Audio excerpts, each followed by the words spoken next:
Hi, I'm Joe Feeks, editor of Pig Health Today, and with me is Dr. Noel Garbus. He's a technical services veterinarian for Zoetis. Welcome to Pig Health Today. I want to talk with you about parvovirus. You know, there was a time, maybe 20, 25 years ago, this was ubiquitous, it was everywhere, but then it seemed like we stopped hearing about it. Is it still there?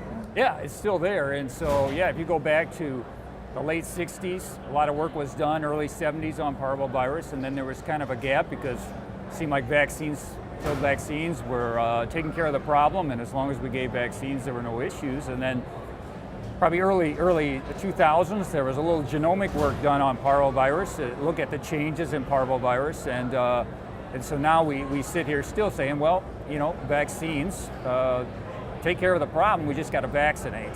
In most cases, the vaccines are the answer. And most producers are still vaccinating for parvo, so why would this be an issue?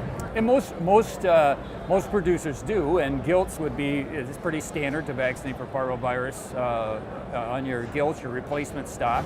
And normally, all gilts will get two vaccinations of parvovirus. Probably the difference is today, if we don't have exposure, natural exposure, which I think most people think natural exposure is a key. You know, if we can get natural exposure, we got great immunity, we don't have to worry about it. But just doing some investigation in some herds, we don't have natural exposure. I mean, there's parvovirus is no longer there. We've done a great job with our biosecurity and our disinfectants, and so parvovirus is no longer naturally endemic within the herd. And why is that a danger?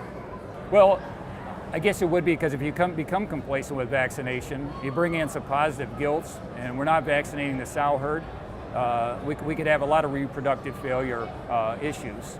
And so, and the complications with that is, I mean, a lot of the reproductive failure characteristics that we see with parvovirus is the same we see with other viruses, right? PRRS virus and other viruses. So I think it becomes a very complicated web to figure out what our problem is on a farm.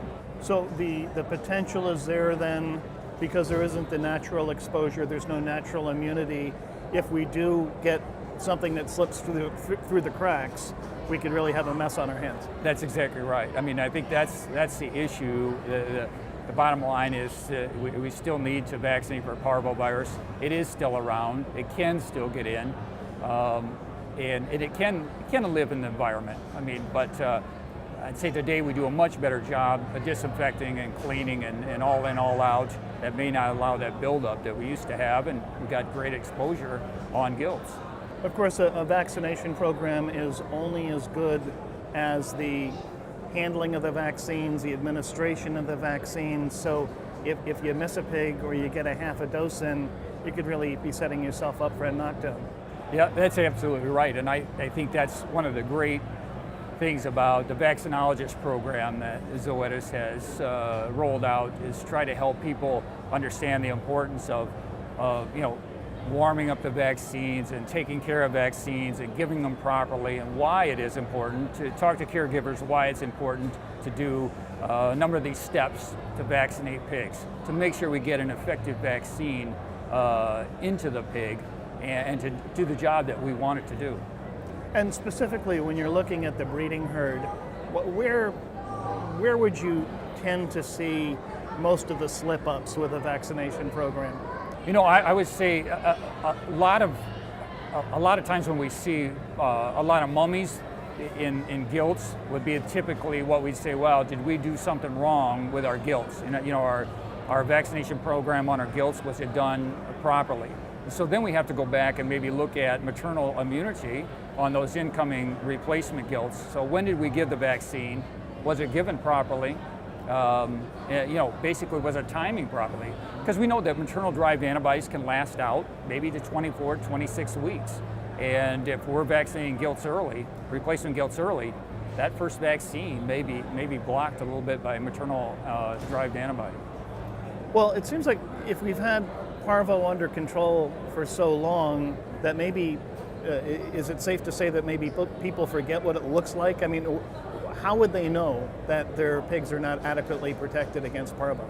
Yeah, certainly you could, some of the characteristics are stillborns and mummies and embryonic deaths, so we might get some irregular returns on sow herds, and then infertility issues. You don't see a lot of abortions. So we have a lot of other diseases, viral diseases, other viral diseases that can cause problems like that. So then it becomes a little bit of a test to, on diagnostics to find out what is going on. So I think the importance there is, again, making sure that we get the vaccine in properly. And you visit a lot of hog operations throughout the Midwest. What are you seeing? I mean, have you seen any spikes in parvo in some of your farm visits or diagnostic work? I think we've had some questions just about vaccination titers. And so basically, if we're seeing low titers, what does that mean? HI titers. And so again, just talking to Iowa State, if we get natural infection, we get some very nice HI titers. But on what is an animal that's not been naturally infected, what are those titers? What should they look like for vaccine? So I think that's where some of the questions have started, and so we've tried to look a little bit deeper into, are we getting exposure on every farm? Well, we're not, and so we're finding, but some farms we do get great exposure, but if the gilts aren't getting exposed and we got parvovirus in the sow farm, again, it comes back to making sure we got a great vaccination program for our gilts.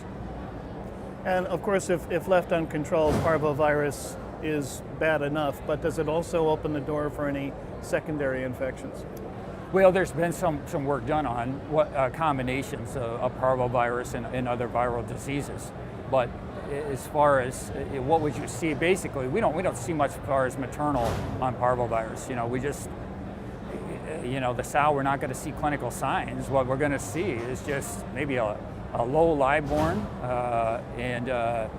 or maybe they're not pregnant at all. They preg check positive, but then all at once, they don't have any pigs, or they don't farrow, or we could see increased mummies and some stillborns. So basically, we got less pigs to sell.